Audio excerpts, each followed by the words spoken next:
So if you're just joining us, we are doing colligative properties, and the first of the 4 colligative properties that we are discussing are vapor pressure lowering. In vapor pressure lowering, you have a container, and the container has to have 2 factors that you need to consider. 1, there's a lid, so no steam can escape, and 2, there's a heat source, so the water's going to start to boil, and over time, there's going to be more steam formed from water, so the gas is going to increase in quantity and the liquid is going to decrease in quantity.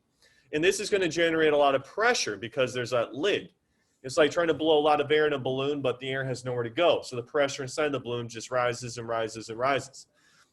Vapor pressure lowering is all about adding solutes to the water to reduce the amount of liquid water that is forming steam. So it's really cause and effect.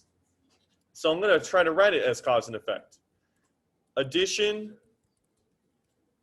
of solute to solvent will result in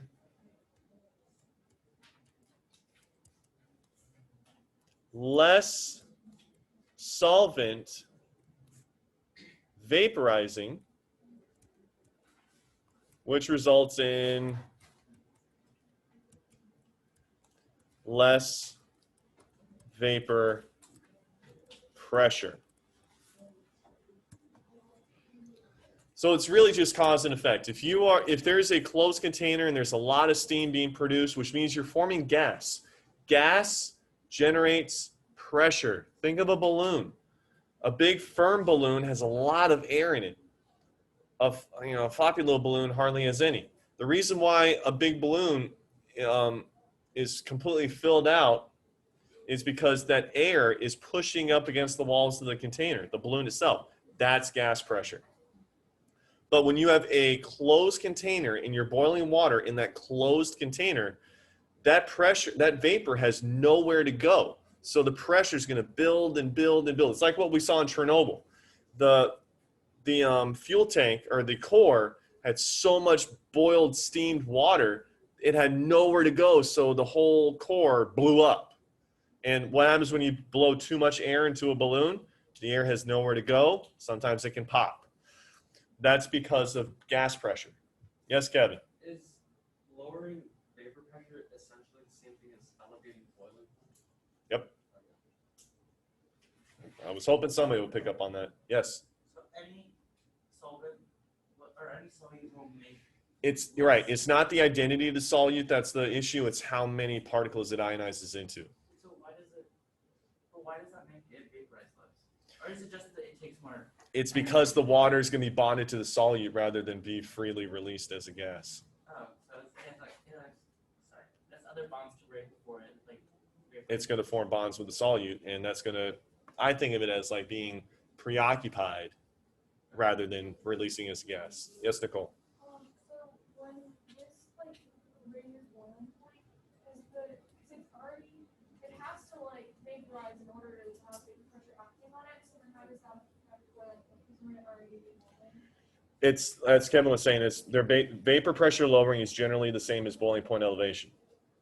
Yeah, I was going to say, how does that happen? Because in order for vapor pressure to be happening, there has to be some water that's boiling. No different solvent.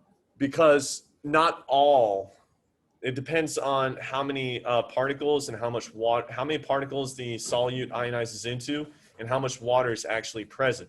You're not going to stop all the liquid water from vaporizing, but if you add more solute and more solute dissolves, that means there's going to be less water that can boil. So you're not going to be able to stop all the water from vaporizing. It's going to be some of it. Okay, so I'm going to try to draw this for you guys, okay? It's not going to be that easy, but let's give it a shot. So if we actually go on a molecular level, here's what I like to think of it as. This is, I think, what Arshan was alluding to. Normally, when you heat up water, you're going to have these water particles in the air. You know, this is water. These little Mickey Mouse molecules I'm drawing, that's steam. And notice that they're not bonded to each other. Well, they're all rising out of the liquid water. Well, if I add a solute like sodium chloride, there they are. The water is going to be bonded to the solute rather than converted into a gas. Remember that the positive sodium is attracted to the negative oxygen on a water molecule, and then vice versa. We have the water molecules, the hydrogen atoms are attracted to the negatively charged chloride, and rather than be converted to a gas through the process of vaporization, they're going to be attracted to those solutes. So it's kind of like they're preoccupied. They would rather be bonded to the solutes than form gas. And if they're not forming gas, then they can't generate gas pressure. And vapor pressure is just how much pressure is generated from the vapor. And vapor, by definition, is the gaseous form of a liquid. So this will reduce all these water molecules. I'm going to highlight them here if you still aren't getting me. All these water molecules normally would turn into a gas. And that would normally increase the vapor pressure.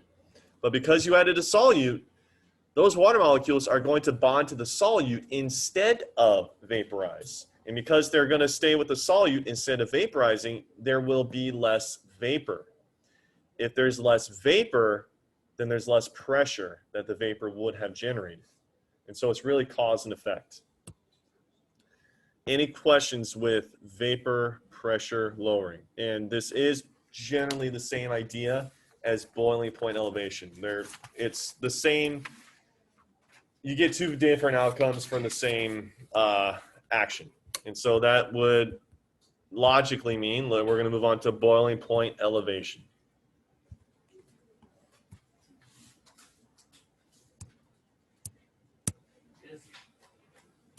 Does more solute mean a higher vapor pressure, a higher boiling point? I mean, Yes.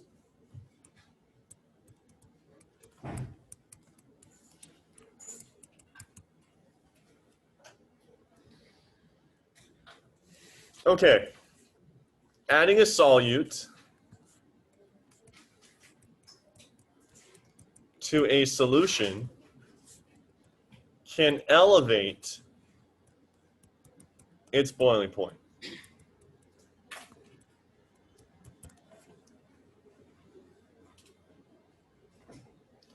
So you can actually you can do this at home.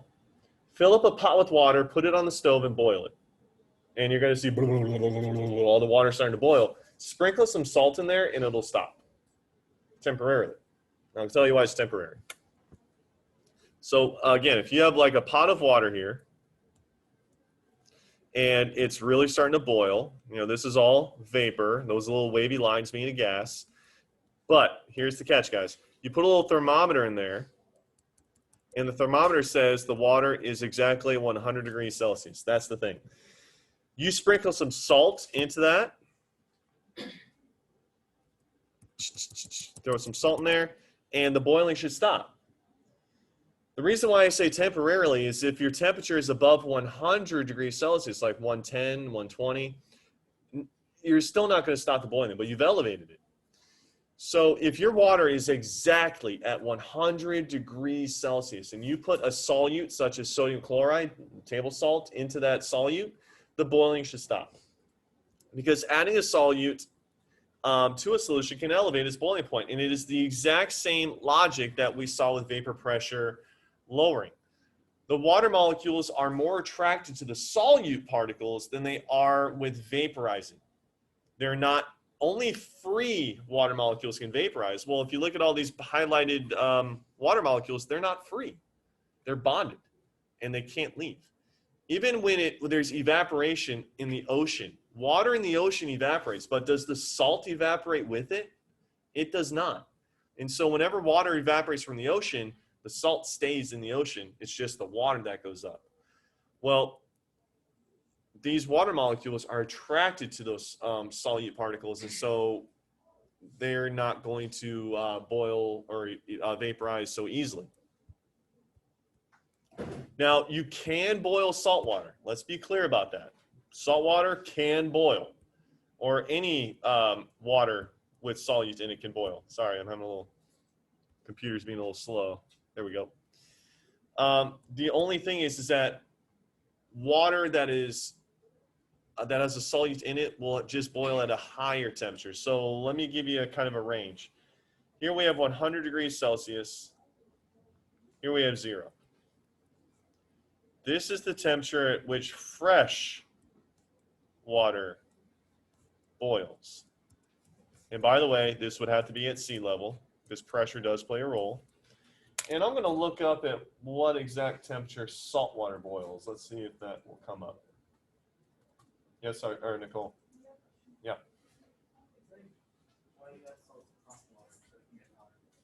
Yep.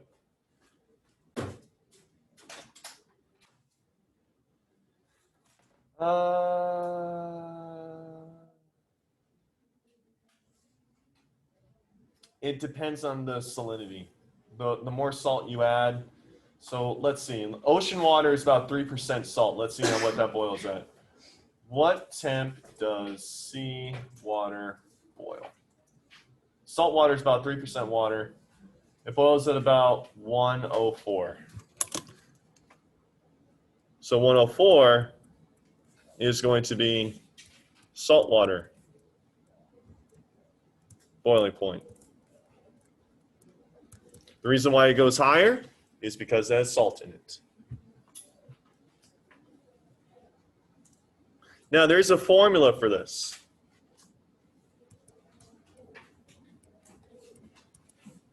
Formula for boiling point elevation. You guys have taken enough math classes to know this. What does the Greek letter delta mean? Change. That triangle is delta, and that means change. T is for temperature. B is for boil. That's a subscript B. Equals K subscript B molal. Italicized M. So let's get these meanings. Delta TB. This is boiling point elevation.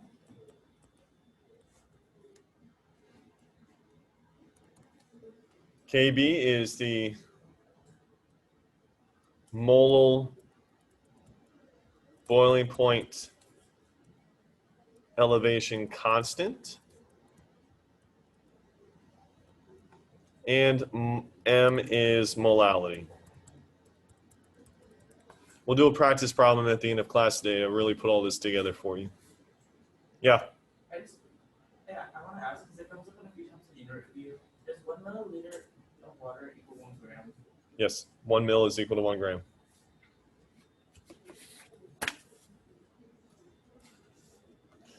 Okay, guys.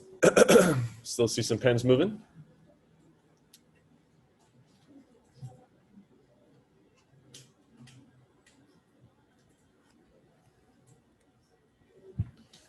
All right, let's move on or continue with boiling point. Boiling point elevation is measured as degrees Celsius per molal. That's how you say this. Degrees Celsius per molal. Water, one of the most common substances there is, has a molal elevation, boiling point elevation constant of 0.512 degrees Celsius per molal. Different substances or different solvents have different constants. And so you really have to pay attention to what they are. Now, in your review that is due on when you take the test, you may have to answer a question regarding boiling point elevation. You have to pay attention. I can't stress this enough. You have to pay attention to what the substance is. Not everything is the same as water. Case in point, I'm sure some of you have parents who put things like vodka in the freezer. Does it freeze? No. You know why it doesn't freeze? Because vodka comes from potatoes. What is very prevalent in potatoes? Starch, sugar, lots of it. And that means it's going to lower the temperature in which it freezes. So water is fresh. There's no ions in it. We call it deionized water. It freezes at 0 degrees Celsius. Your freezers are probably at about -2 degrees Celsius. But the vodka doesn't freeze because there's solutes in it. There's a lot of sugar in vodka, a lot of it. And so this will lower the freezing point. Can vodka freeze? Yes, it can freeze. Of course it can freeze. Will it freeze at the same temperature that water freezes? No, it will not. But if you get it cold enough, it will freeze. Anything will freeze. All right, let me take that back. Most things will freeze, vodka included, but just not at 0 degrees Celsius, which is 32 degrees Fahrenheit. Yeah. For this, does the identity of the solute not matter? Nope. All right, so I'm going to give you guys a few that may help you. I know these are in your textbook, but I'm just going to give them to you anyway. These are going to be KB values for different solvents. If you need this chart on your test, I will provide it. I do not expect you to memorize these. So we have the solvent, we have the boiling point, and we have the KB value, which is by how much it is increased with every solute. We're going to have water, benzene,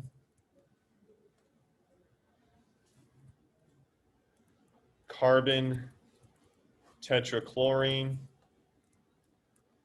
ethanol, which is more or less gasoline, and chloroform.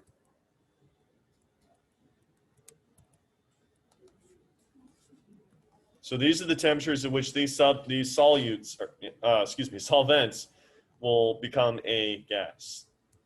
We have 100 degrees Celsius, 80.1 degrees Celsius, 76.7 degrees Celsius, 78.5 degrees Celsius, 61.5 degrees Celsius.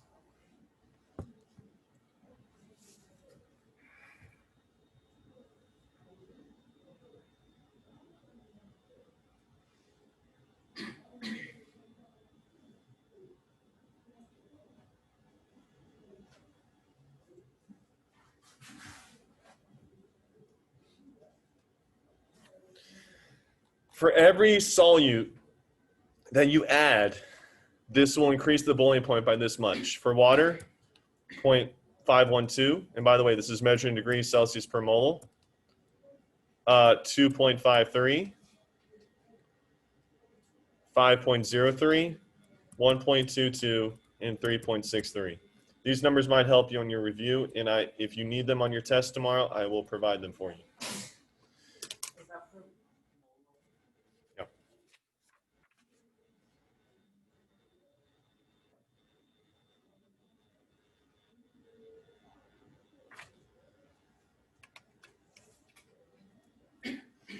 Again, this is just by how much each boiling point will elevate given a solute that you add to it.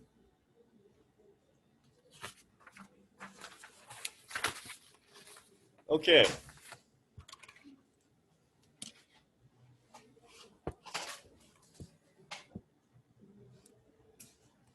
What would freeze first? Fresh water or salt water? Because what does fresh water not have that salt water does? Solutes, salt in particular. This is why they spray salt on the roads up north, is the salt will actually lower the freezing point. So imagine that it is 32 degrees Fahrenheit in Illinois. Water freezes at that temperature. If you put salt on the streets, that frozen water, which we call ice, will melt back into a liquid. And do you think cars are more likely to slide around on liquid? No, they're more likely to do that on the frozen streets. Yes, Nicole? So if a solid, like solid ice, can then like dissolve salt, can solids dissolve things? Can what dissolve things? Can solids dissolve things? Like the salt can sulfate in the ice. It's the salt will melt the ice. because melting is the phase change of solid to liquid. But how does it melt if it's not dissolved? It's not going to freezing point. It's not a solution. It will, when it turns to a liquid, it's going to dissolve the salt, but it can't do it as a solid. But those particles those surface particles on the ice that the salt is exposed to will bond onto the salt, and that's going to cause those liquid particles to go up to change phase from a solid to a liquid. So basically, as it starts to melt, and then. Yes, and more of it will melt as more of the salt settles into the ice. All right. So remember that. Let's get to freezing point depression. This is very popular up north in the summertime. Or, whoa, not summertime, wintertime.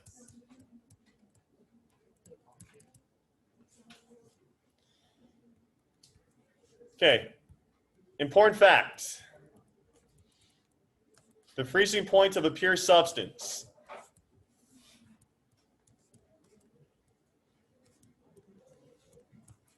Like fresh water is pure. It's just water. There's no solutes in there.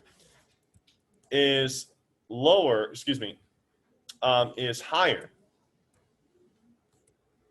than a solution. So, for example, guys, fresh water, at what temperature does it freeze? 30 degrees Celsius. What is that in Fahrenheit? 32 degrees. 32 degrees Fahrenheit. Does salt water freeze above that temperature, at that temperature, or below that temperature? Below. So salt water, it would freeze at a temperature less than 0 degrees Celsius or less than 32 degrees Fahrenheit. If you don't know how to read this, I know you guys are only in high school, but you did learn way back in middle school, the alligator mouth goes towards the bigger number. So imagine that there's a number right here.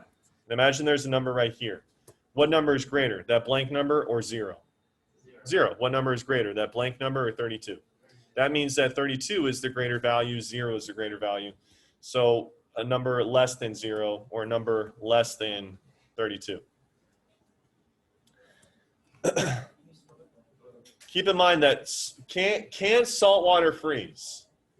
Yes, it will freeze. It will just freeze at temperatures that are lower than fresh water. And it just depends on how much salt there is. Yeah. Well, I was going to say it depends. It depends on how much salt there is. Is it going to be 3% salt, 97% water? Is it going to be 90% water, 10% salt? It depends on how much there is. I can try to look it up, but let's see. What temp does 3% salinity water freeze? The ocean is about 3% salt. Blah, blah, blah, blah, blah. Negative 21.1 degrees Celsius. So that's pretty low. All right. Let's get to freezing point depression and the equation for it.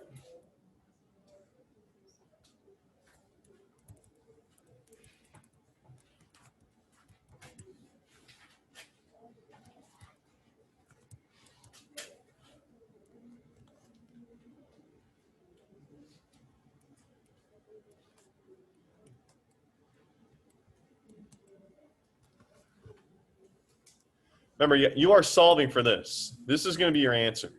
That's what you're looking for.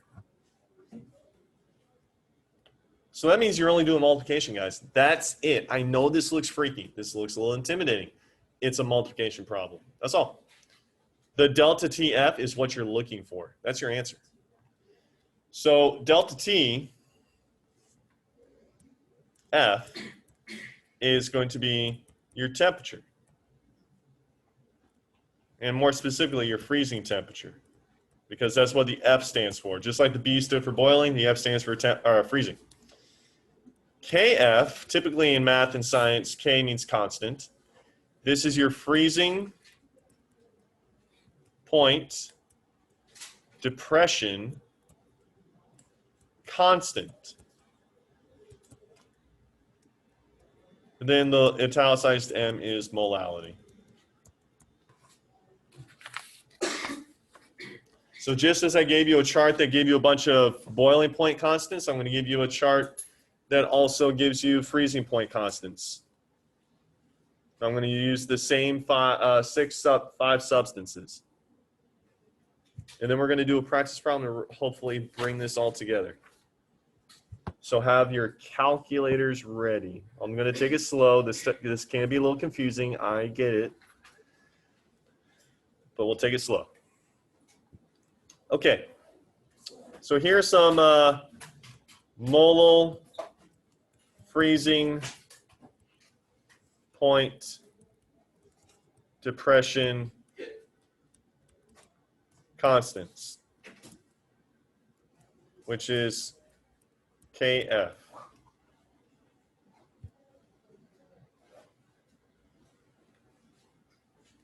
So we're going to have our solvent. There will be 5 of them. We're going to have our freezing point.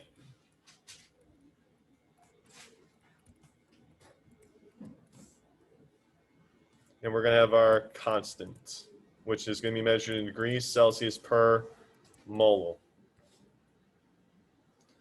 Okay, first we have water. I'm sure you guys know this. It freezes at 0 degrees Celsius. Its constant will be 1.86 degrees Celsius per mole. So for every particle of solute that goes in there, it lowers the temperature by 1.86 degrees per mole. We have benzene. That's 5.5 degrees Celsius. That's when it freezes. It can be depressed by 5.12 degrees per mole. Carbon tetrachloride is negative 23 degrees Celsius. That will not freeze until like really cold. You can depress its freezing point by 29.8 degrees Celsius per mole.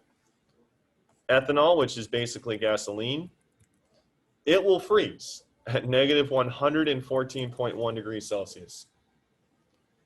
You can depress its freezing point by nearly 2 degrees Celsius per mole, 1.99. Then lastly, we have chloroform. It will freeze at negative 63.5 degrees Celsius. And you can depress its freezing point by 4.68 degrees Celsius per mole. And by the way, I think it's a good time just to chime in on here. The reason why you see those negatives is why Kelvin exists. There is no such thing as a negative temperature in Kelvin. The whole idea of zero is supposed to be an absence of value. If you can go below it, then zero means squat. It means nothing. In Kelvin, it actually means nothing. But in Fahrenheit and Celsius scales, zero really doesn't mean a whole lot because you can go below it. Yes, Nicole? So why is it in Celsius? Because Fahrenheit is seldom used around the world. This one is more prevalent around the world. Because it's more relative to atmospheric temperatures. We tend to deal with, if you lived in Germany and you were listening to the weather report and they said the temperature outside is 28 degrees Celsius. That's more relatable than saying the temperature outside is 300 Kelvin. So it includes all the positive numbers still include way, way, way, way, way below freezing. And so we try to keep it more relative for people to understand the temperature scale because Kelvin is all over the place. Freezing points are positive numbers. Boiling points are positive numbers. That can be confusing by the non-science people. So Celsius is more tangible for them to understand. Yeah. Did you say like 0 Celsius means something to the freezing point of water? Just water. That's what Celsius is based on. Water, but nothing else. Kevin? Does temperature always have to be Celsius for the formula to work? Yep. All right, let's do a practice problem, shall we? Here we go, guys. This is your last practice problem of this unit. We have 16 minutes.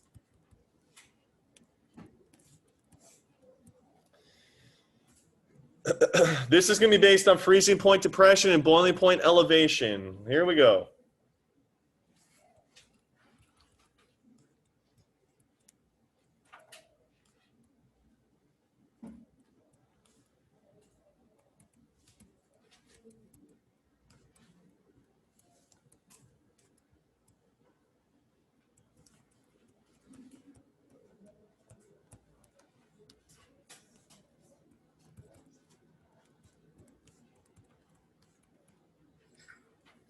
Sodium chloride is often used to prevent icy roads and to freeze ice cream.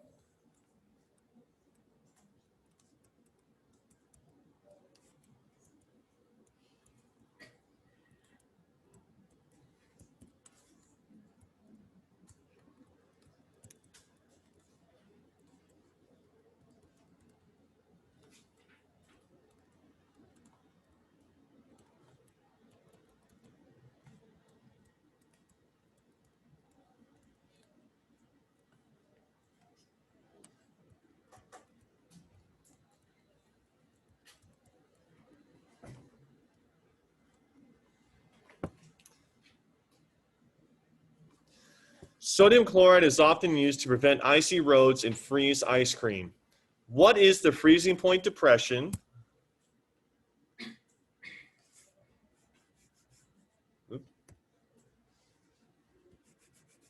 And the boiling point elevation? Man, why is my computer going so slow? Of 0.029 molal aqueous solution of sodium chloride. So there's a number that we're definitely going to need. So there's all our information. Now, I want to also identify something. It says aqueous. So what's your solvent? Water. That's big time. That can be very subtle. But because it says aqueous, that means H2O. Very important that you catch that. So you're basically talking about salt water, all right? So we are doing water. Very important. Can you guys please refer to the two charts that you wrote down? Our known values. Well, we have 0.029 molal solution of salt water. I need to know, because we're doing water, what is the boiling point constant for water? Looking at the charts that you copied.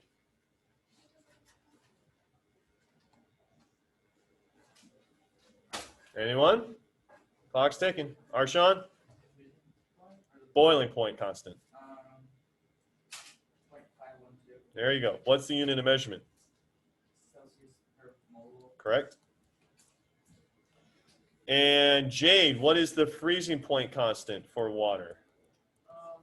1.86 Unit of measurement, please. Celsius per mole. Degrees Celsius per mole. Okay, great. Those are our known values. And I can't stress enough, just by the mere fact it says aqueous, that tells you water, water, water. The unknowns. Freezing point, or excuse me, boiling point. And freezing point.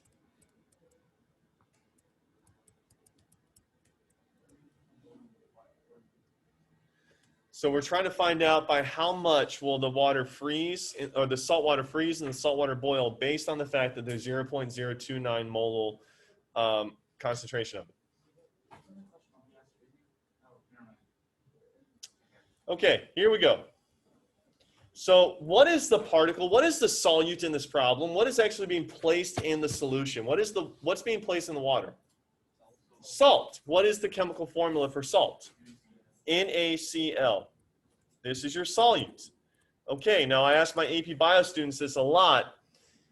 How many particles does salt break down, or the proper word is solvate or ionize into? 2. It breaks down into 2. If you're like, huh? How did you get 2? It's made up of 2 ions, 1 sodium and 1 chloride. Okay? So the molality needs to be doubled. So we're going to do 2 times 0.029 molal. Please calculate that on your own. I want you to do that on your own. Again, if I know what it's like to get this stuff thrown at you from you know nothing and you're expected to learn it in 10 minutes. You're not expected to learn it in 10 minutes, first off. Secondly, you guys are hanging on every word I'm saying. You're probably wondering, where does this number come from? Where does that number come from?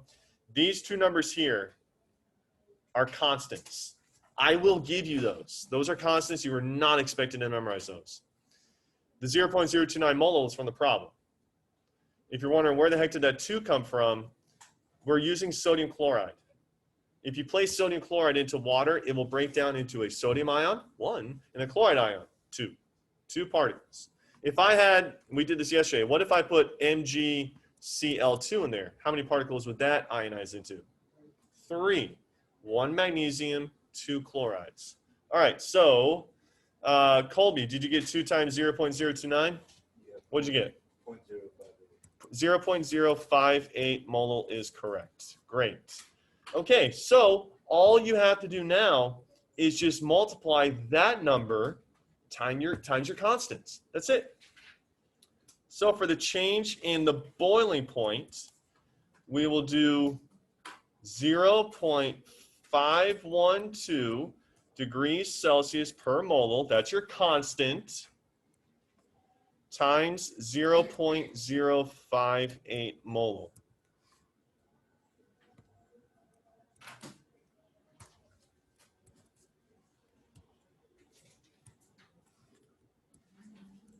Molality cancels out. Max, what is 0.512 times 0.058? Like 0.29. We're going to round that to 0.30. Now, here's what this means, guys. This number means the boiling point elevated by that much. It's not a whole lot. So riddle me this. We're dealing with water. What is the normal boiling point of water? Nice round number. It's 100 degrees Celsius. It elevated by 0.03 degrees Celsius. So when you add this amount of salt, the new boiling point will be 100.03. Not a whole lot, is it? But this is the initial amount, and this is the change. It increased by that much. So your new boiling point is 100.03, which is technically above 100. So I want you to do the same thing with a freezing point. See if you can do that on your own based on what we did for the boiling point. Yes, Nicole? So is the answer for, like when asked for the boiling point elevation, do you give the like 100.03? You get the 0.03, which is going to say how much did it elevate. Right, And then if it asks you for the new boiling point, then you have to add that change to the original value. Yes? Can you explain again why you need to like multiply the molality? Because we use sodium chloride, right? How many particles does sodium chloride break down into? That's why. However many particles that the solute ionizes into, it's called the ionization constant, is what you need to multiply the molality by. If it was iron, listen to this. Listen carefully, Francis. If it was iron 3 oxide, Fe2O3, how many individual ions is Fe2O3? 5. So we would, if we were using that, we would have to multiply that molality value times 5. It's just you have to know how many ions compose a particular compound. Yeah. But isn't it like the same amount of solute? Because it's the same. If it was a different compound that broke down into 2, it would be the same thing. If it was like potassium iodide, that's still 2. No, but I mean like before it broke down, it's still the same amount as after. Why does it change? It doesn't change. It's not the same amount as after because it's twofold. If you have X amount of a solute, but it ionizes into 2 particles, now you have twice the amount. But it's of a different like compound. It's not a compound at all anymore. It's ionized. Perfect. It's different. I'm confused. Okay, well, okay, whatever.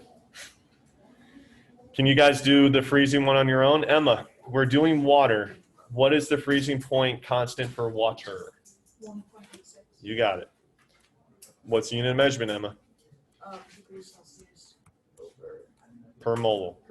Okay, and we're going to multiply it by 0.058. Molality cancels out. What is 1.86 times 0.058, Scout?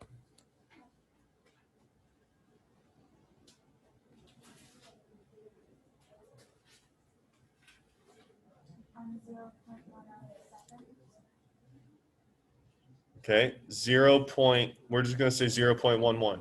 Now, you guys have to be careful. This little tidbit here, this one little tiny thing can mess up your whole answer. So please listen. This is freezing point depression. So is that a positive number or negative? That's negative. Your freezing point went down 0.11 degrees Celsius. So what is the normal freezing point of water? 0 degrees Celsius minus 0.11 degrees Celsius. What is the new freezing point? Negative 0.11 degrees Celsius. So this number here is the change in temperature, change in freezing point. And this is what I just said, watch out. The freezing point was depressed by 0.11. That means it's going down. Depressed means down, so it's negative. And you're going to add that negative value to the normal freezing point of water, which is 0. So water's freezing point went down a little more than 1/10 of a degree. Yeah. Isn't saying depression of a negative? Doesn't make sense. Depression, it's not, you're not saying depression of a negative, it's being depressed by 0.11. So when you're actually writing it, you have to say negative. So you'd say freezing, you'd take your depression. You would say the freezing point was depressed by 0.11 degrees Celsius, but when you're actually writing the numbers in a math problem, you have to use negative. Okay, yeah. Okay, I hope that will serve you guys well as a nice template to try to answer the problems that you may have. I want to throw in this last definition for you. We have 3 minutes left. We have one more. It's called osmotic pressure.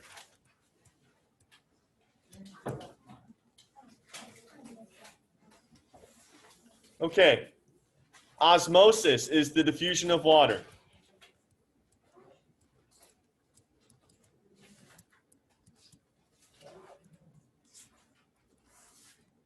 across a semi-permeable membrane.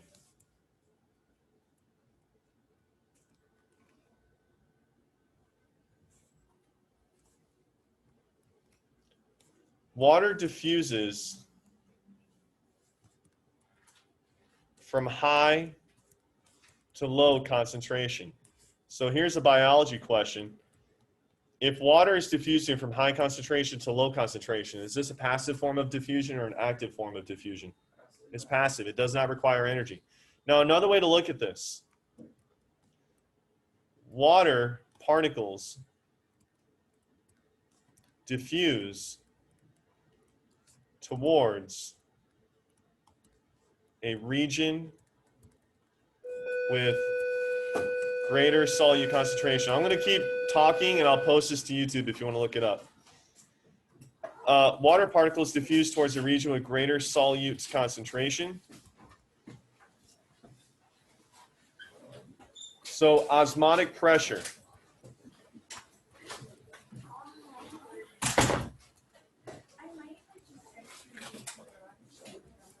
is additional pressure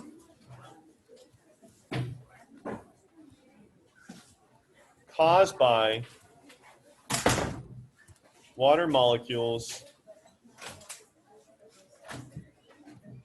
moving into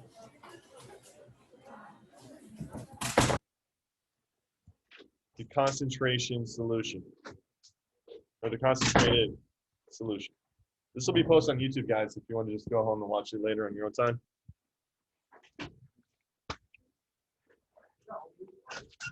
So generally, here's how osmotic pressure works. Adding more solutes to a region will increase osmosis which is the diffusion of water,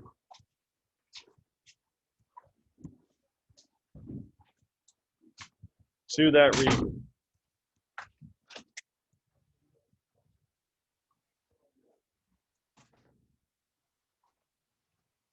So let me give you a visual here.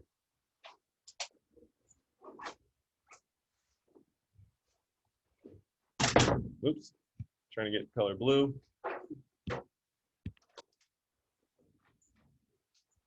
This is H2O. This is sugar. So let's say I have a lot of water here.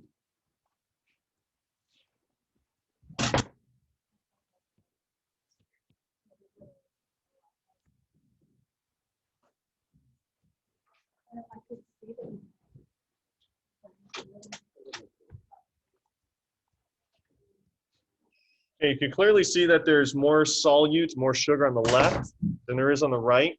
So water is going to diffuse from right to left. And because there's salt, if you were to continue to add more solute to the left, that's going to cause water to diffuse even more, even faster from right to left. That's going to be increasing osmotic pressure. And osmosis is just the diffusion of water. And osmotic pressure is the pressure that water generates when it flows across the membrane from one side to the other.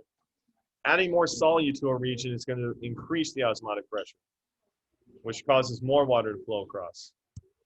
And that's the end.